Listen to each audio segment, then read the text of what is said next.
بسم اللہ الرحمن الرحیم۔ السلام علیکم ناظرین، جیسا کہ آپ کو معلوم ہے کہ ماہ شعبان کی 15 شب کے بہت فضائل و برکات ہے۔ اس کی فضیلت ماہ رمضان کی شب قدر کے بعد سب سے زیادہ اہمیت کی حامل ہے۔ بعض علماء کے نزدیک قرآن پاک کی سورہ دخان میں بھی اس شب کی فضیلت و اہمیت کا ذکر ہے۔ شاہ عبدالعزیز محدث دہلوی رحمۃ اللہ علیہ فرماتے ہیں کہ اس رات میں خداوند کریم کی جانب سے بڑے بڑے کاموں کے فیصلے ہوتے ہیں۔ مولانا شبیر احمد عثمانی رحمۃ اللہ علیہ فرماتے ہیں، سال بھر کے متعلق قضاء و قدر کے حکیمانہ فیصلے اس عظیم الشان رات میں لوح محفوظ سے نقل کر کے فرشتوں کے حوالے کیے جاتے ہیں۔ بعض روایات سے معلوم ہوتا ہے کہ وہ شعبان کی 15 رات ہی ہے جسے شب برات کہتے ہیں۔ اس مہینے کی احادیث میں بڑی فضیلت بیان کی گئی ہے اور کم و بیش ہر مسلمان اس کی فضیلت سے واقف ہے۔ رسول کریم صلی اللہ علیہ وآلہ وسلم نے اس مہینے کی نسبت اپنی طرف فرمائی اور فرمایا،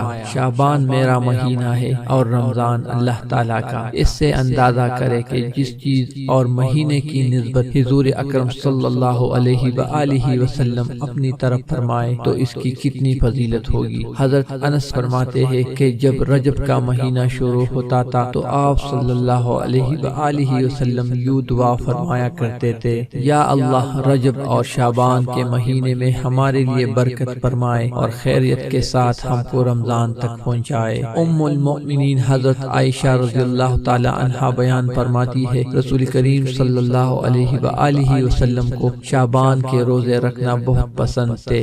رسول کریم صلی اللہ علیہ وآلہ وسلم شعبان میں اتنے زیادہ روزے رکھتے کہ میں نے آپ صلی اللہ علیہ وسلم کو کسی اور مہینے میں شعبان کے مہینے سے زیادہ نفلی روزے رکھتے ہوئے نہیں دیکھا تھا۔ کبھی آپ صلی اللہ علیہ وآلہ وسلم کا مسلسل روزے رکھنا اور کبھی نہ رکھنا دراصل امت کے لیے میاں نبوی اپنانے کا درس ہے کہ کبھی تنگی میں نہ پڑ جائے۔ اس لیے آپ صلی اللہ علیہ وآلہ وسلم نے ایک حدیث میں فرمایا، عمل اپنی طاقت کے مطابق کرو، خدا کی قسم وہ اجر و ثواب دینے سے نہیں تھکے گا، تم ہی عمل کرنے سے تھک جاؤ گے۔ شعبان کی 15 تاریخ آنے تک روز آپ نے عشاء کی نماز کے بعد یہ تسبیح کرنی ہے۔ نماز پنجگانہ کی پابندی شرط ہے ورنہ وظیفہ اثر نہیں کرے گا۔ ناظرین، عمل یہ ہے، سبحان اللہ والحمد للہ ولا الہ الا اللہ واللہ اکبر ولا حول ولا قوت الا باللہ العلی العظیم۔ ترجمہ، اللہ پاک ہے اور سب خوبیاں اللہ کے لیے ہے اور اللہ کے سوا کوئی معبود نہیں اور اللہ سب سے بڑا ہے۔